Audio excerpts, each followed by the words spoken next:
SIT नावां जाहीर करून कारवाय करची, बेठेच संवेदना निर्माण करची न्हय. कोण बेकायदेशीरपणान जमनी बळकावपाक घुसपला ताची कारवाय करची म्हण गोवा फॉरवर्ड पक्षाचो अध्यक्ष विजय सरदेसाय उलयला. RDXGOA bureau report. He told that few politician names are coming in the land grabbing. How you look at that thing? Let law is to take its course.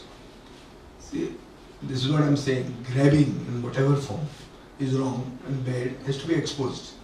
So one should not create a sensation by saying that politicians, put out the names of the politicians and take action.